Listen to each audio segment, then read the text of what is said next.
All right, and we are live. What up, players? Welcome to episode 135 of Player Life. Uh, Today, we have Troy Francis in the house. Hello. We're going to talk about the importance of fashion, or how important is fashion. No other man for it than Troy Francis. So, Thank you. you know, I'm how have wearing you my been? very fashionable black T-shirt. It's just really mixing things up a bit here. Yeah, good. Not bad, mate. Not bad. Very busy. London is more or less open again, and the weather is actually pretty good today. So yeah, that's so it's all good, mate. It's all good. All right. So what do you mean London's open? Like it's back, like, is it completely back to normal, or what's going on? Not completely, but to all intents and purposes. So the bars are open, the restaurants are open, the clubs aren't open, and there are some restrictions on things like big events. Although obviously we've got the Euros at the moment, and they are, it's one rule for them, one rule for us. They're doing some sort of exceptions for certain things. I think they're going to do exceptions for Wimbledon, but the smart money now looks like by July the 19th, everything should be normal for a bit. I mean, how long that will last for, we don't know. But yeah, but things are pretty good at the moment. You can pretty much do most things you want to do at the moment, except go to a club. Is there a mask mandate in the UK? Do you have to wear a mask, like, legally? Is it? Well, you do inside or on public transport, not outside, which is good. But that is supposedly that's going to go in July anyway, when they lift all the rules. Okay, so right now, as of now, you have to wear a mask on a subway and a train and whatnot. Yeah, you do. You can make yourself exempt. If you're exempt, you don't have to wear one. But actually, the bar for being exempt is pretty low. You just got to declare that you're exempt. I like that. Yeah. So yeah, I mean, it's not too stringent. I think fewer people are wearing them now anyway, because we were all promised that June the 21st, that everything was going to be lifted anyway, and then they put it back by a few weeks. So now some people have just decided to take it upon themselves not to bother anyway. So it's but yeah, I mean, in general, things are pretty good, unless you happen to own a bar or some sort of place where there's still social distancing, so you can't really make a proper profit. But for those of us in the street, it's not too bad. Yeah. What do you think of guys that are put off by so a lot of guys are afraid to approach because of masks. It's not that they're like, oh, they don't know what the girl looks like. It's that they're more like, oh, they think that they can't approach because she's wearing a mask. I've approached tons of girls that wear masks. I mean, most girls that I approach these days are wearing a mask. It's a bit of a gamble, but I can give a good guess as to what she looks like. I mean, but Yeah, but you think because of their potential response that maybe they better not, because she might go. Well, I mean, it's just another excuse to not approach, isn't it? Along with everything else, like maybe she's got a boyfriend, maybe she's too good looking, whatever. I mean, obviously, I wouldn't get right up in her face or anything like that. I mean, you've got to have a bit of social kind of awareness, but no, I don't think it's something to particularly. You've just got to go in there and see, right? It's I've had conversations with girls and they've been wearing masks and they've been absolutely fine, and sometimes not. I mean, it depends, I suppose, here, because we haven't got an outside mask mandate. If she's walking around outside and she's wearing a mask, that might indicate that she's a bit more concerned about the virus than certain other people. But it's not really a reason not to try and make that approach, because you just never know until you go in. And as long as you're you're keeping a bit of distance and you're respectful and everything, I mean, what's the problem, right? Yeah, that's for sure. Yeah, I just don't think about it. If I like a girl's style, I like her fashion. Usually, it doesn't put me off. Just because in Japan it's just like 90, they're all wearing masks, man. So are they? Outside as well. Outside everywhere. But I don't. I literally never have. But is it legal over there then, or to do it, or what's the? Oh, I mean, there's no mandate. No, okay. There's no rule. I mean, there's no, it's amazing. Like no one has ever bothered me. Not even I'm literally not even once. I ride the subway every day. Not even exactly every single day. I do it because just to get around. It's very convenient where I live. I use the subway. Never have had any trouble. No one has ever told me to wear a mask. No one has ever, I don't even, people don't even really give me dirty looks. Really? I'm very aware. I'm very aware of my surroundings. And, Japanese people are probably they're very conscious of their, they're not the type to interfere. I'm sure they don't like it, but I mean, I'm just not.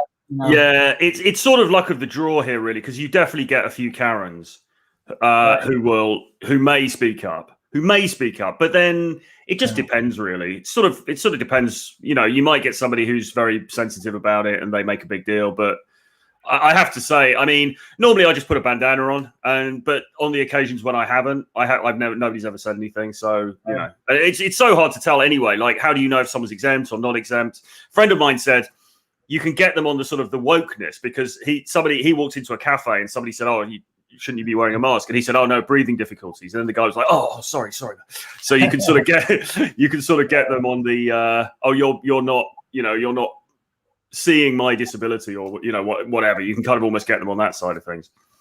Yeah, a friend of mine here in Tokyo just it's not even an issue for me, so I don't even know when he has to say it, but although he didn't get the vaccine, he says, apparently some people have said something to him, and he says he just got, I got the vaccine, and they don't say anything to him.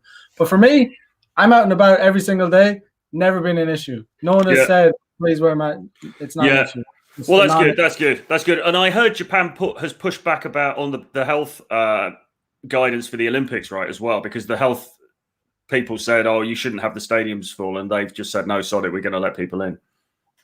That's awesome. That's great. I hope they do. I honestly haven't been enough attention. I haven't paid much attention to what's going on with the Olympics. Apparently, they're going ahead. There's not going to be. I'm sure there's not going to be many. There's probably be a lot of Japanese. I'm just hearing this. I didn't know anything about audiences or anything.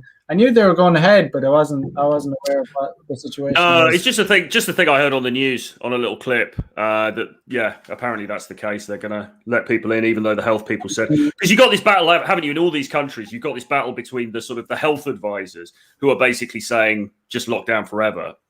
It's absurd. I mean, it's absurd. There's millions of people traveling around on trains, packed into trains every day, and they're talking about not allowing stadiums. I mean, the schools are open. There's kids. I mean, it's unbelievable. Of course, they should open the stadiums. It's like exactly. But particularly sort of outdoor, if it's if they're not covered. But I mean, they've done tests here with big events as well. They've done like 3,000 people events. I think maybe even bigger than that. And there's been no real infections or anything like that. So it's all kind of I mean,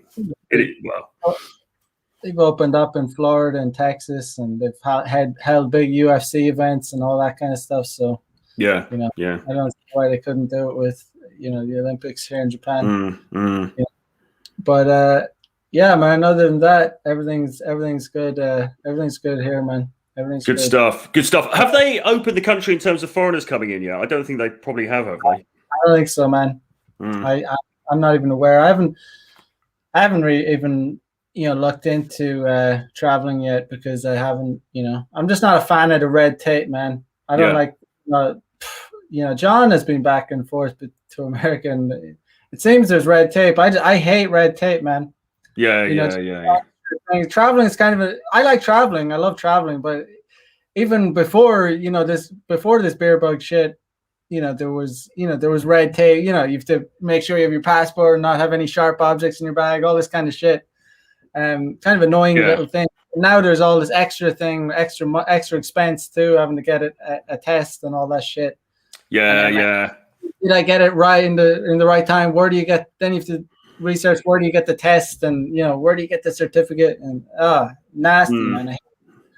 It's ridiculous. Certainly ridiculous if you're trying to be a degenerate, nomadic sort of day game person. It's not ideal, is it? Really, but really not. It's a real shame, but it is what it is. You just Yeah. have to do with the current situations. But yeah, I feel quite lucky to be here in Tokyo. It's yeah, really hasn't had a huge impact on my life. I mean, there's clubs open here, there's bars open, there's thousands of people out and about every day. There's hot chicks everywhere. So Tokyo's a great city to be for game, man. Gotta be said. Gotta be said. Indeed. So yeah, I just wanted to have you on because well, first of all, it's been a while since we talked, but Yes. last week, I've always known the importance of image. I've known about it for, I think, since I was around in my early 20s. I've known that it's important to look good. I always just felt better when I dressed, better approaching chicks. Even in night game, even before I day game, I always felt more confident when I dressed well. Like I always, I didn't like, not that I didn't like doing it, but I just didn't have the didn't have that much confidence if I knew I was dressed kind of shitty and I was, wasn't well groomed and whatnot, didn't have a fresh haircut, all that stuff. Yeah, I've felt like that since I was probably like, 20, 21. So I've known about it for a while, but, just last week, I kind of it reminded myself, it just had an incident where I reminded myself of how important fashion actually is. Because, I was just, I tell guys, if they're working out, they should wear t-shirts that are, that fit, tight around their bicep. Looks better. Yes. And, I had to go in. I was going in to just get some new t-shirts because my t-shirts were getting a bit worn out, and one of the arms was a bit loose. And it was a hot day, so I was just wearing a t-shirt. But my arm was floating in the t-shirt a bit. Yeah. And there was hot girls out everywhere, and I went into Zara and I got a few t-shirts, and I put it on in the dressing room. And I just immediately, I noticed, I looked in the mirror and I was like, holy shit, it's the same. I was wearing the same white t-shirt. It's just tighter. That's the only difference. Yeah. Tighter. And yeah, I felt great. It looked great. It cost about, probably about £8 less. I don't know. So, cheap. But it made a huge difference. Not only did I know it made a huge difference, just looking at myself, because I'm aware of aesthetics. I'm aware of what looks good. But, when I went outside, started getting IOIs, and I'm very aware. I'm not, I knew I wasn't getting that, but it really did make that little tiny detail. It's just tighter around the arms. That was it.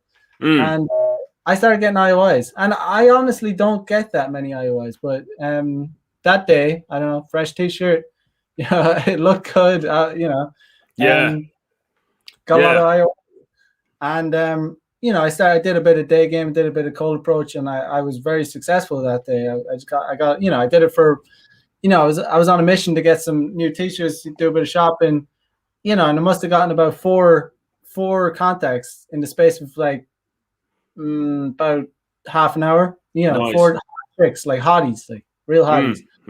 Nice. And, I just felt good. I felt good about myself. I know I look better, and it was just like that little detail. It just made such a big difference. But it really does. It really does make a big difference. And I suppose there's a combination of you probably looked, no doubt you looked infinitesimally better because, like you say, that very small detail, but no doubt you did look better because you now had a better fitting t-shirt.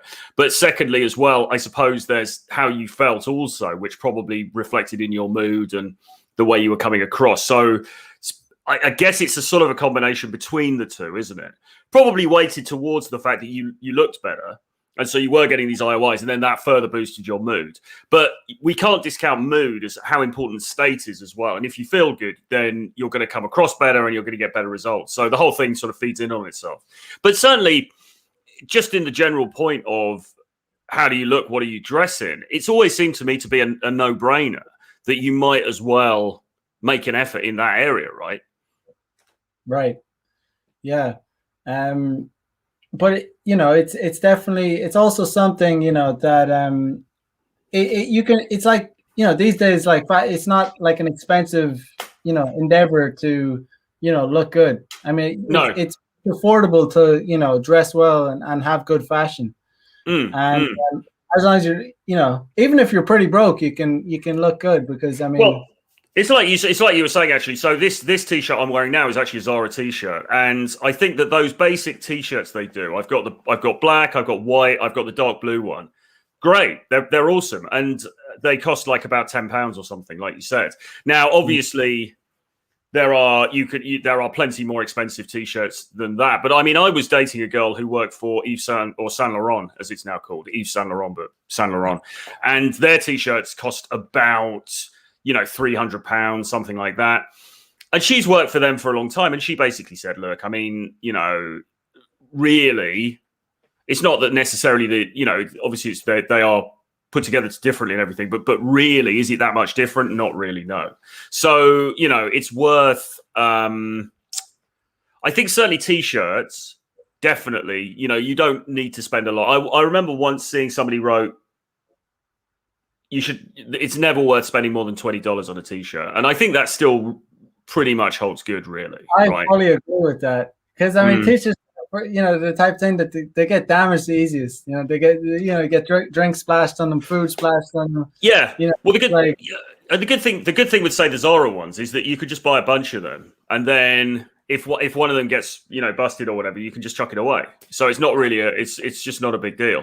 But it does make so much difference to the way you feel. I mean, I think as Europeans, maybe we are slightly advantaged in this because, of course, the classic stereotype of the American, and this is not to cast the same aspersions on everybody, but there is this sort of stereotype where there is some truth in it, that there is this frat boy kind of look where guys are just wearing these really oversized t-shirts, oversized shorts, and it just kind of, it doesn't do anything for them. It doesn't bring them forward in terms of dating or success in terms of game. It actually brings them, it actually pulls them back. And that's something that, obviously needs to be addressed, because why not? Why not give yourself the best possible chance? Yeah, it is true though, what you say, like, I mean, designer t-shirts, I mean, if you have the money to buy them, if you're floating in cash, if you're coming in cash, then you're sure, why not have the brand? But like, what is the point in spending? It's like, I think I heard you talk before, there's items like they're like disposable, which is, t-shirts where you can go through them and you wear them and they look good. And then you have like more expensive items like a leather jacket or something, that is like a thing that, is part of your character, that is like part of your identity kind of thing. Well, I think it's just that for me, the more the things that are going to get seen more, to put it bluntly. I mean, t-shirts are slightly different, but in winter, like a lot of the time, if you live, I mean, even in the summer, because it's so bloody cold in England, you're going to be walking around in a coat for a lot of the time. So, and it doesn't really matter what you're wearing underneath, because a lot of the time, if you're in the street or in malls and things like this, you're going to be wearing a coat. So that's the thing that people are going to see. Plus, the fact that a coat is technically more complex to put together than a t-shirt. There's more artistry involved. So for both of those reasons, in my view, buying something like a coat or a suit as well, if you've got the money, it's worth investing a bit more in those items, right? But a t-shirt, underwear, things like that, it doesn't really matter. and I'd almost, I mean, I'm on the fence actually about jeans, but I would almost say the same thing about jeans. I'm not convinced of the need to buy very expensive jeans, really. I just don't really know that there's a much of a value add. I don't know if you've got a different view on that, but no, I mean, there's such a variety of jeans you can buy these too, and they're like, H&M, Zara, you can go through.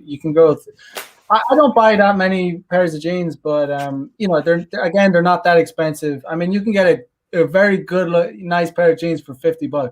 For £50, definitely for 50. You know what I mean? It's not like, you're good with a pair, £100, you're going to have a really nice pair of jeans. You know what I mean? I'm just not sure. Maybe people in the chat can give a different view, but I'm just not sure what the value add is after a certain point. You know, it's like, I mean, if you go into like one of the expensive shops here, you go into Selfridges or Harrods, there are tables with jeans on them, and you're talking, you can buy jeans for £200, £300. I think a pair of Saint Laurent jeans costs about £500. Now, actually, as it is, I've got a pair of Saint Laurent jeans because somebody gave them to me. Okay. And they are pretty nice. You know, I've been wearing them a lot over the last few days. Are they better than Zara? I don't know. How do you define better? You know, like, and anyway, the reality is that the eye is more. I mean, okay, yeah, you could say, well, a girl might check out your butt or something, and I suppose that's true. But in general, the eye is going to be more drawn to the top of the body, right? They're going to be looking more at the stuff you're wearing here rather than the stuff you're wearing on your legs.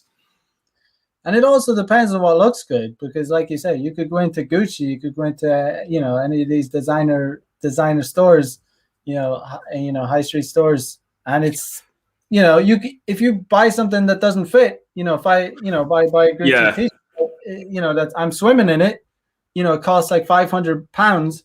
I look better in the £10 Zara t-shirt. You know what I mean? Yeah, exactly. Well, yeah, totally. And I mean, so I put together a fashion presentation, which is actually on my channel. If people, you can type in fashion and you'll find it on Troy Francis' channel. But one of the key principles in that I proposed was the 3 Fs, which are fit, form, and flourish, right? And fit of those is the most important thing, right? If it fits well, that's good. It doesn't matter if it costs $500 or $10, right? If it fits well, that's what you need, right? It's got to fit well. It's got to look good.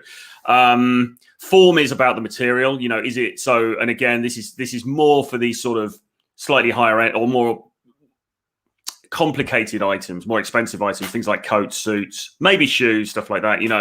Is it made of good material? That counts. And you should really always try to get the best quality material you can afford. So that's something to have a look at. And then flourish, which is to see if you can bring a little bit of flamboyance to what you're wearing. So, for example, today I'm wearing the black t-shirt, but I'm also wearing this thing, which I got fairly recently, which is a skull pendant. Okay, which you can see there. So it's not very big. You can't really see it there, but so you can see that. So not very big. Stands out. Whatever, but I mean, people. It may not be everyone's style, but it just adds something to the outfit. It's taken it from, there's a dude wearing a black t-shirt to, there's a dude wearing a black t-shirt, but there's this extra element to it as well. I've also got this ring with skull ring on here.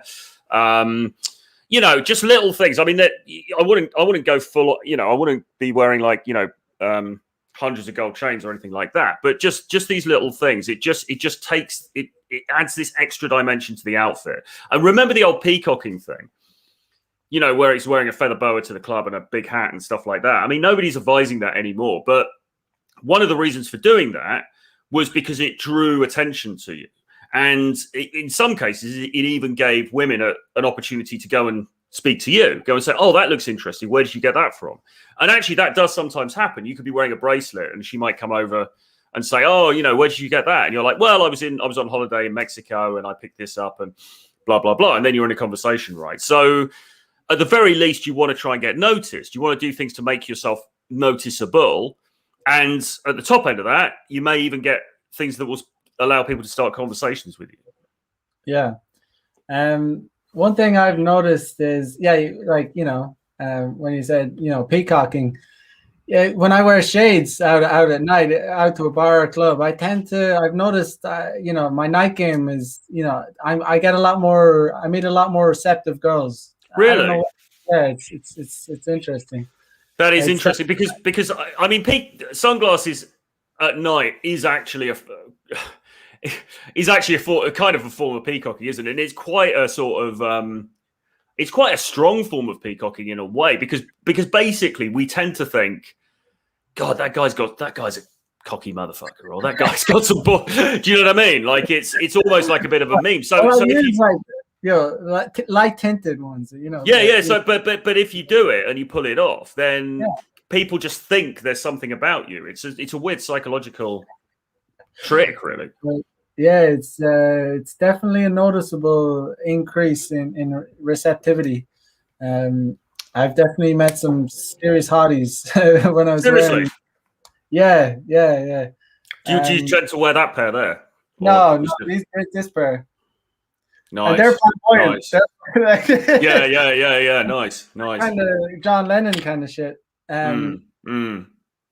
But yeah, I don't know. It's Japanese. As you said, the Daigak said, the university chicks, hot 21-year-olds. Like I've pulled like plenty wearing these like kind of flamboyant. And Yeah, my, definitely, definitely, because ultimately they want something. They want somebody that's interesting, and there's this whole concept of the next bright, shiny thing, and particularly in night game. But it's the same as true in any form of interaction, really. If you've got the whole world laid at your feet, if you've got an Instagram profile and you can just put up a picture and you get thousands of likes within the first few minutes, and you've got guys falling at your feet, well, who are you going to pick? Because you can't have sex with all of them. So obviously, you're only going to pick a fraction of those people to date and potentially go on to get intimate with. And particularly young girls, they tend to be looking for novelty. They tend to be looking for excitement, something out of the norm. And this is what it all comes down to for me, really. It's a bit like, do you present like a boring mofo? Or do you look like somebody who there's something about that guy? There's some substance there. I want to find out more. And that ultimately is what it comes down to. And clothes are just a signal of that, really. Yeah, yeah. It's interesting as well. The only girls that shit test me over wearing shades at night, or anyone in general, tends to be foreign girls. Really, really. Yeah, just in nightclubs, in night games. Japanese girls never say anything. They never say, "Why are you wearing sunglasses at night?" It's never been. But yeah, it's happened plenty of times with foreign chicks. I guess there's some cultural differences with some of these things, but I just think it's just a shit test, really. They're just kind of like. I think you would definitely get shit tested about it if you walked out in London wearing sunglasses at night. You definitely get some people, and you probably get some guys as well, like, "Oh, why are you wearing them glasses?" Kind of thing. But that's part of it, isn't it? That's part of it, because being able to be cool under that social pressure. Anyway. Yeah, it's part of your style. It's part of your swag. You don't give a fuck. You just do it.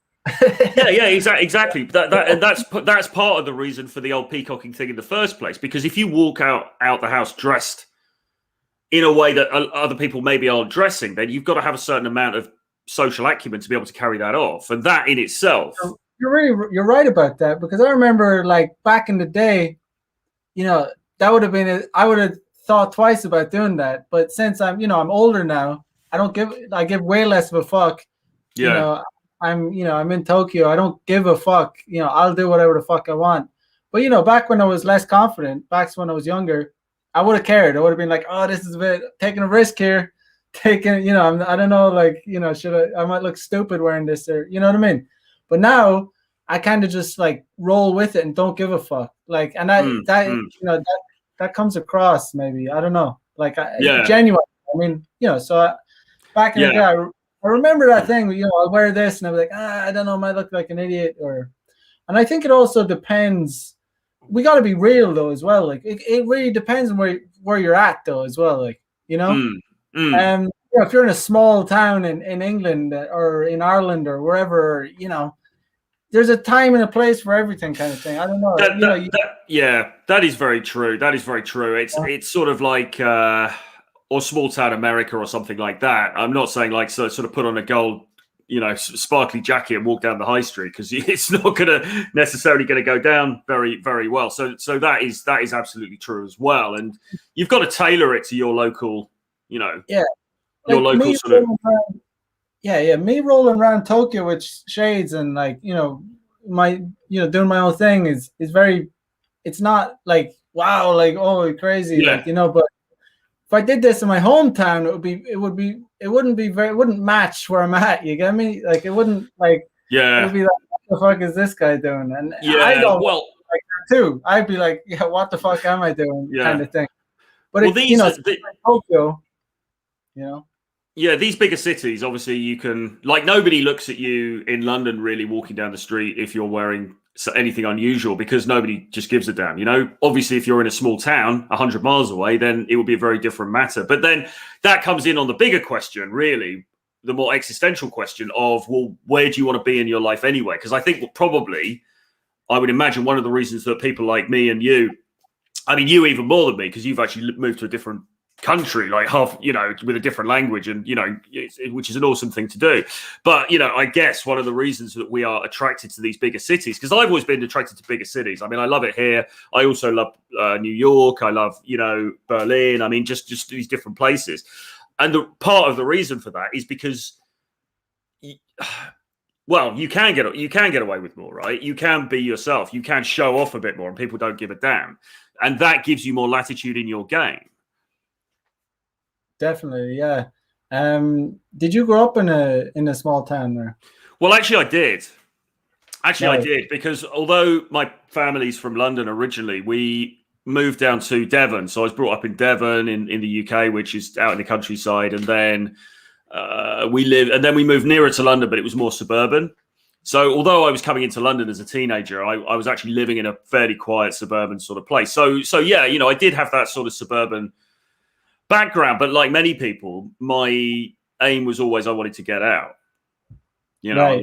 I wanted to get out and go somewhere bigger, and that hasn't really changed throughout the years. Because you do then get people who, after they've lived in a big city for a while, they're like, "Oh, right now I want to go somewhere quieter again," and I'm just like, "No, stop that," Yeah, man. It's I think that's definitely like if you're from a small town, you'll be attracted to, you're either going to stay there or you're very attracted to like a bigger, For me, I'm very attracted to anonymity.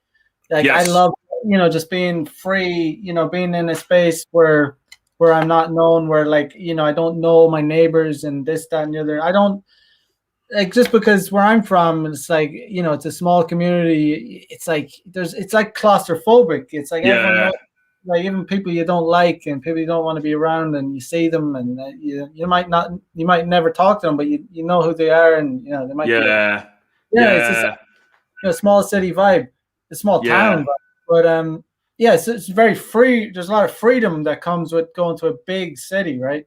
A lot of like if you really you can really be yourself. Yeah, definitely. Definitely. I remember studying sociology when I was at school, for my GCSEs or whatever. And I remember one lesson, the sociology teacher was talking about big cities and life in big cities, and he said, or it said in the book, one of the hallmarks of life in a big city is there's anonymity. People don't know you. People don't know each other. People are very separated from each other. And I remember sitting in the class thinking, that sounds awesome. I don't think it was meant to sound awesome, but I was like, oh, that sounds great. Sign me up. And of course, as we know, anonymity though is a great advantage in dating as well, because anonymity is advantageous for women because they don't get judged in the same way that they might in a small community.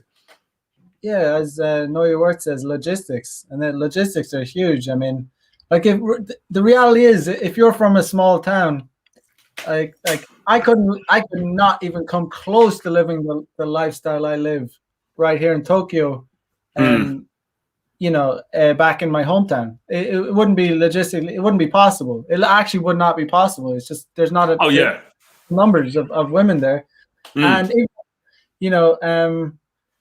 it's extremely limited as to how much of a player life you can live there. I mean, very limited. I mean, well, like you say, it would just be impossible, I would have thought, in a small town in Ireland to live like anything like a player lifestyle, unless you just happen to be the ultimate Chad in the town. But even then, you're only going to get, how many really cute girls women are they going to be anyway, right? If you're a top tier Chad, and generally, like in Ireland, top tier Chads tend to be kind of like, I don't know, especially in small towns, they tend to be kind of like scumbags. But I don't know. It's probably the same in England. I get that. I get that. The similarities in the culture, but the problem but it doesn't even. But it's kind of people that stay. In the same location. And then they might get with the hot girls, but they end up knocking up knocking up a girl in their early 20s, and they're fucked like for life then. Yeah, the difficulty about small towns and small environments is that you are stuck in a hierarchy. And I think the whole thing about day game and other forms of game is that extremely hierarchical. You're very right. it takes you out of hierarchy. Because if you're in the small town and you're just stuck there for life, then effectively you are being judged against those other guys. And it's like, okay, so Steve is the Chad, then we've got, Jerome or whatever, who's the second Chad, and then you fall somewhere, and you might be one of those, but otherwise you fall somewhere beneath that. And it's all very hierarchical, right? And it's very hard to break out. Whereas if you move to a city, class-based. Yeah. I'll let you continue. Go on. Sorry. No, that's just, it's very hard to break out of where you're perceived in the ranks. Whereas if you come to a big city, I say that, class actually, you can't entirely break out of class, I don't think, because London is very class-based, actually. And, that is somewhat noticeable, but it doesn't stop you from having an amazing dating life, But to a great degree, the playing field is cleared when you come to a city and you can kind of make your own reality. Right. Yeah. Small town dynamics are strange. They're strange.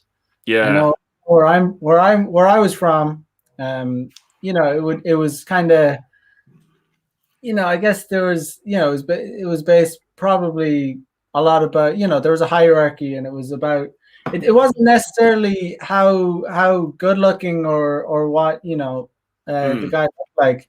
It was more like, what part of the town are you from, or, who do you hang out with?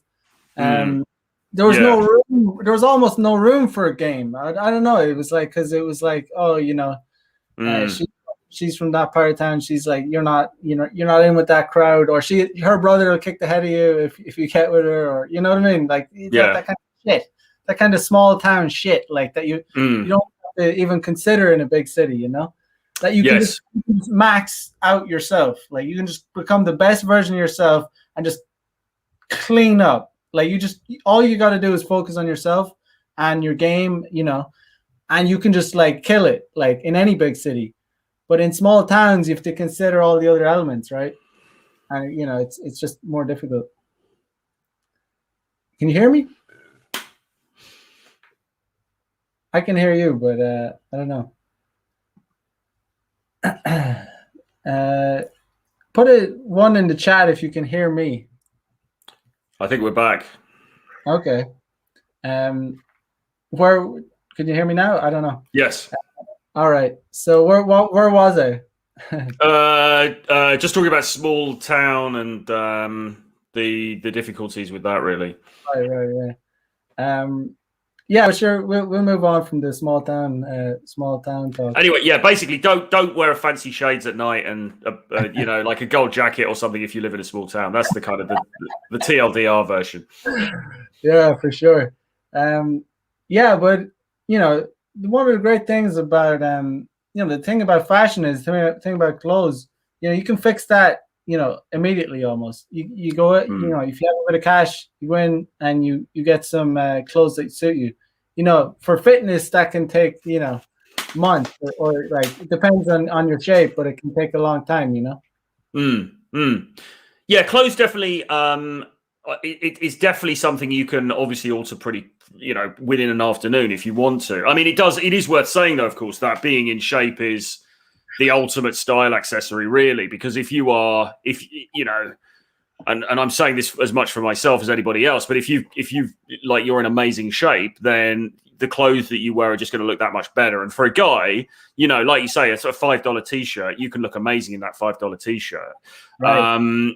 So the fitness is something obviously you need to look at, but you need to look at all of these things. You need to look at fitness, you need to look at your lifestyle, you need to look at your wealth, all of these different elements. We need to be working on all of them at the same time. But within that, yes, clothing is something that you can get a handle on and sort out pretty quickly if you want to. Yeah, but it's true. But it's true that there's guys out there that are very fit. Like they have the fitness down and they don't have the fashion down, and they're putting to waste. They're putting in all this hard work in the gym. They're jacked, and then they don't have a clue about fashion. They don't have a clue about aesthetics. They don't understand. That is true. They're putting to waste like the frame that they have. That is true. And you know, it's just, it can be a waste too. It can be wasteful. Yeah. That is very true. That is very true. Particularly if you are wearing more baggy stuff and you're kind of just not really. I mean, if you've got a great physique, you want to show that shit off, right? You want to showcase that. So yes, that's a very important point to make.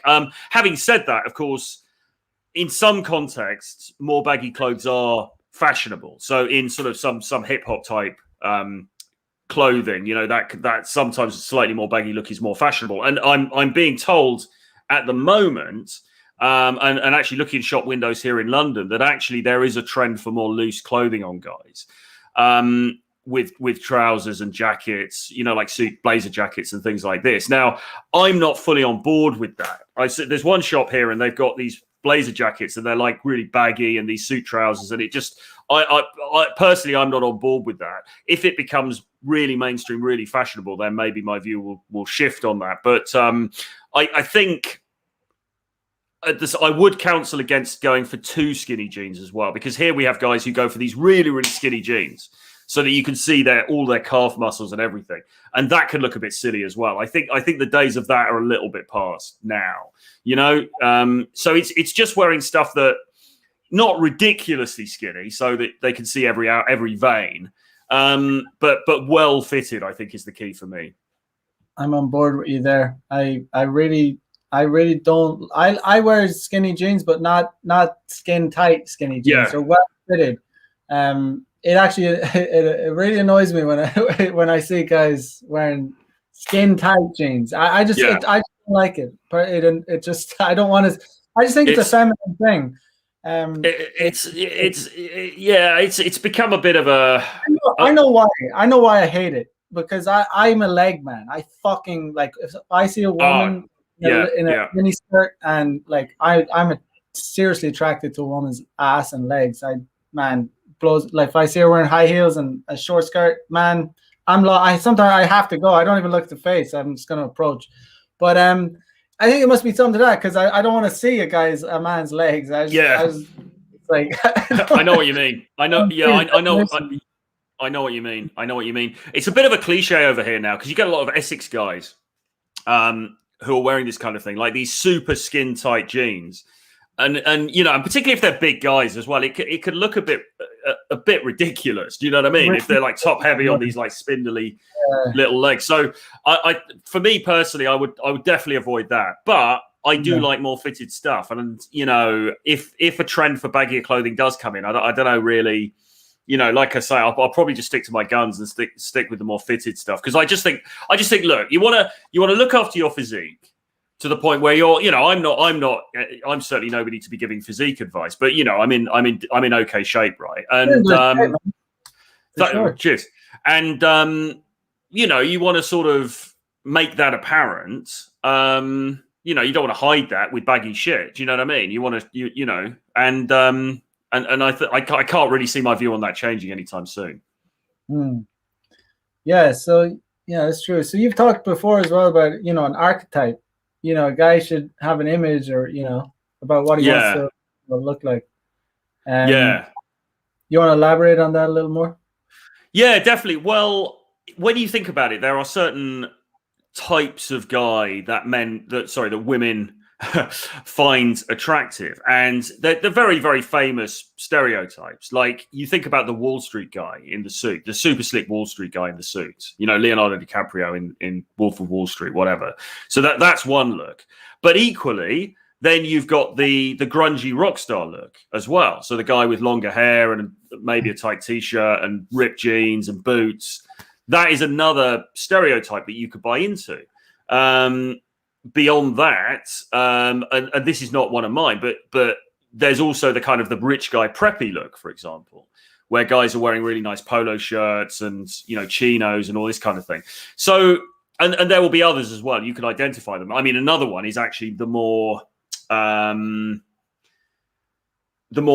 look as well. You know, the more hip hop look. That's another one. And each of these looks have their own audience of women. And some women are going to love it and other women are going to love it less. But certainly things like the suit and things like the rocker look with the leather jacket, etc., you can't really go wrong with those. Okay. So the point I was making is you want to have a think about yourself, your personality, what you like, the kinds of things you're into, and then think, okay, so of the archetypes, what can I work towards? And you don't just have to have one. You can have a couple or three or whatever. It's fine.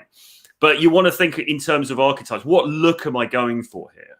You know, and then go for that, because it's not about being conformist. It's just that she's going to see you and she's going to make a snap judgment. So if you walk into the bar and you're wearing like this great, you know, really well fitted like suit, nice shirt, blah blah blah, she's just going to look at you and instantly it's going to be like, oh, he's one of those guys. And if she likes those guys, that type of guy, then immediately you're in the running. Okay. So, yeah, you know, that's how I would like to think about it. I think, okay, so what kind of look do I want to create? And then, okay, so what items do I need to get there? Right. Yeah, it's true. It's like you kind of want to, you know, you want to like embrace who you are, but at the same time, you want to keep in mind what women are actually attracted to. So you want a bit of at the same time. So you want to have a certain style, you know, something that suits you, something that you like as yourself, but you also want to keep in mind what are women actually attracted to, what do women find attractive. So you don't want it to be one or totally the other, you know, because you want it, you know. I think the sweet spot is like when you have a bit of both. You're embracing who you are, you're embracing a style that you like, and you're also keeping in mind what do women find attractive. Yeah, and you can personalize it as well, and this is where the creativity comes in, because you know, you could say, right, I'm gonna get a really nice suit, or at least I'm gonna get a blazer and a nice shirt, and maybe I'm gonna wear that with jeans, but I'm gonna go for that smart look. So you do that, but within that there are so many different variations, right? And you can get a shirt, you know, you can get shirts with like interesting sort of stitching on the collars, interesting but you know things. You could get all of these things that do or interesting lining. You know, you could wear jewelry with it, you could wear different things, a nice watch, all of these different variations on the theme, so that although yes, you're a guy wearing a suit ultimately, but you've brought your own personality to that as well. And that's the important thing, I think. And that's what the flourish stroke flamboyance part of the equation is about. It's like, okay, these are the basic items of clothing, like black t-shirt, black jeans. Right, but what am I going to bring to that differentiates it a bit? And that's your own personality coming through. Yeah, it's interesting. One thing interesting about Japan is you can have girls, right? They're like, they might dress like a hot kind of punk rocker, or like, you know, just a whole variety of different styles that chicks have, right? And the one thing that they're all attracted to with, you know, is a man in a suit, especially. And that was really interesting to me when, you know, I'd approach girls that, you know, I like a variety of girls as long as it looks, you know, she looks hot, you know, I have a type, but, you know, as long as the fashion looks good, if she's sexy, I'm into it. But it kind of blows my mind how, you know, whenever I game and I'm wearing a, you know, not a full suit, but, you know, nice pair of jeans, a white shirt, you know, nice shoes, and a jacket, suit jacket. I don't wear a tie or anything, but I can be successful with like girls that you would never think would be into a guy like that, because it's kind of a smart look, right? Yeah. You know, all kinds of chicks. It's like, yeah, for them it's like a lot. For what chicks it's just fashion. So if you're a hot guy, if you're like a Chad alpha guy, they're gonna be into it.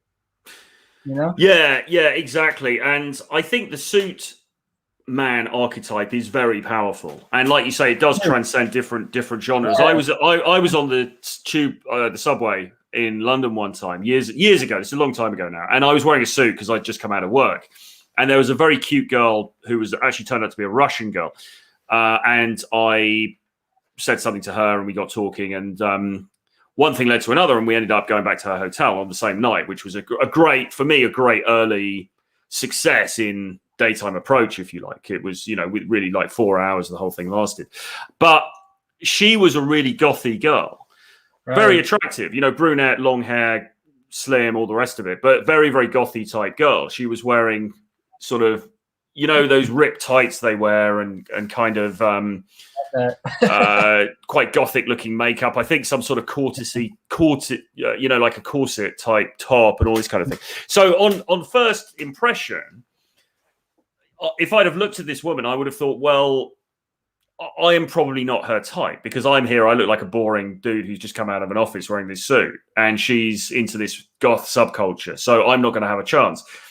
That wasn't the case, and I think that's partly down to, well, you've got to approach the people you like anyway and just give it a shot. But secondly, I think it just speaks to the fact that wearing a suit, it kind of like it regardless of what they're into, if you look good in a suit, that's going to put you in a good position, I think. For most guys, it's like certainly. I'll just add one more thing. Certainly, I've noticed in recent years that my results, because I've got this leather jacket that I wear quite a lot, when I'm out and about and so on. But I also wear suit jackets, and sometimes with a t-shirt underneath, because that's another thing you can do. You can wear a t-shirt under the suit jacket. I quite like that. And I've noticed, I don't know if this is just coincidence or whatever, but it seems like my results are better when I'm wearing the suit jacket, when I'm wearing that look. That seems to suit me better. Maybe that's just me personally as an individual, but that seems to be how it goes. Yeah. It's like, it's funny because, the guys that the chick hangs around with probably do look like goths and whatnot. But, they're like made to orbiter friends. Yeah. Well, you know what was really bad as well? Because she had been supposed to be going out on a date that night with some other dude who'd met her. And when I was with her in the hotel and we're naked, she's calling up this dude going, "Oh, sorry, something's come up." So I was that guy, which was quite cool. That's you know when you're that guy who's the the other guy's sitting there going, "Oh, but she was so sweet. We were going to have a cup of tea and walk in the park," and and we're back at the hotel. Yeah, I've been there and done that. Yes. It reminded me of, just about 2 months ago, I was just Chinese chick I'm seeing right now, and she invited me to a party.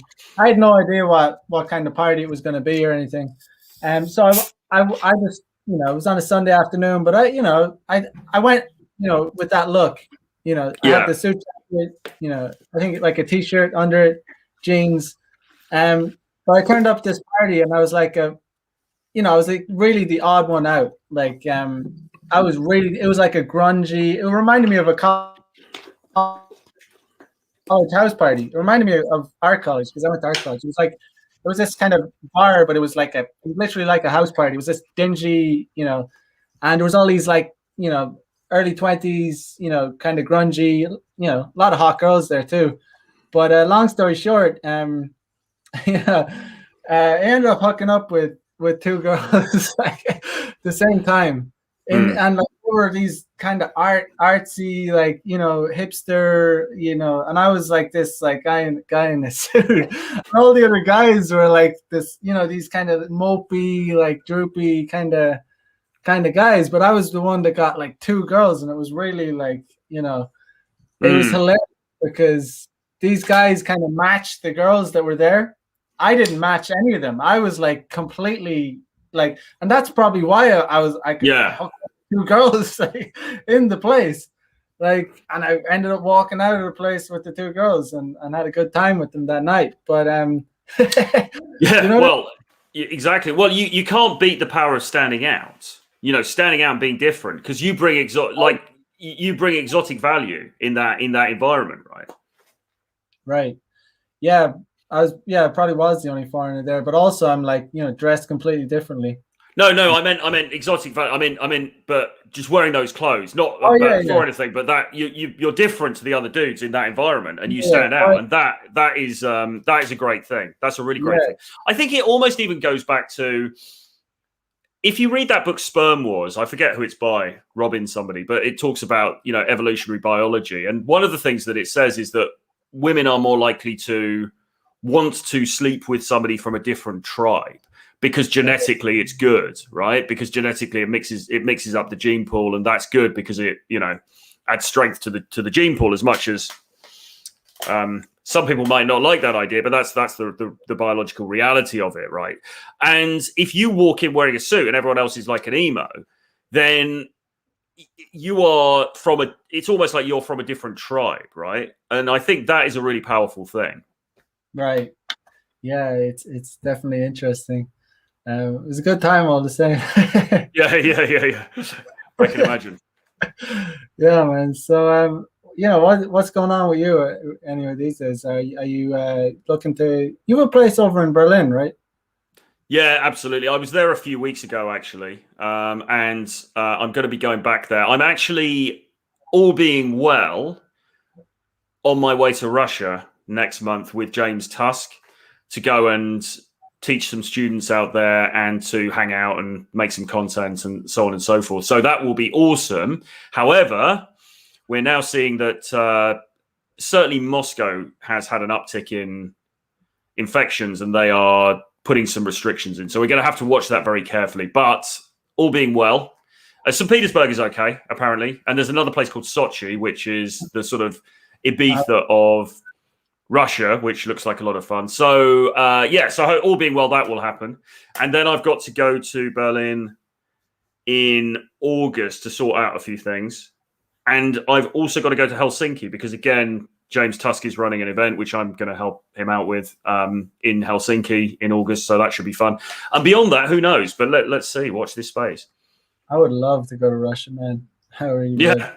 It's awesome. It's a lot of fun. I hope the situation doesn't get worse over there because they've actually had it pretty good in the sense that it's been mainly open, certainly for a long time in Moscow. There's been, these videos coming through of people partying in Moscow and St. Petersburg and stuff. And it's all, but just sod's law at the moment. It seems like they brought in like an 11 p.m. curfew in Moscow last week, which is not the end of the world, but we just have to watch it and see what happens, basically. Right. Yeah, I've some girls in Russia, and they seem, in Moscow, and they seem, there's nightlife. It appears to be, they're going on weekends and going to clubs and whatnot. Yeah. Under trees, so it looks like a good time, man. Yeah, definitely.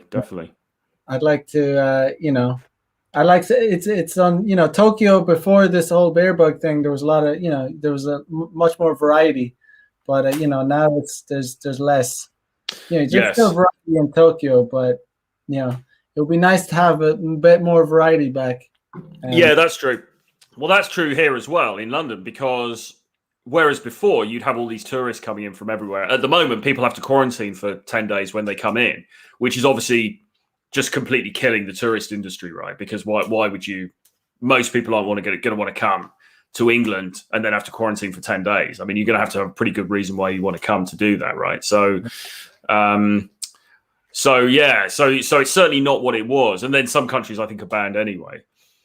What about Berlin? Is that open or clubs? No. Well, when I was clubs, no, I don't think so. But when I was there a few weeks ago, it was still pretty closed down, but it was a good vibe. There's a lot of people out on the streets and stuff like that. Now I believe that the restaurants are open again and the bars and things like this. So I'm hoping. I think next time when I go back, it's going to be more fun.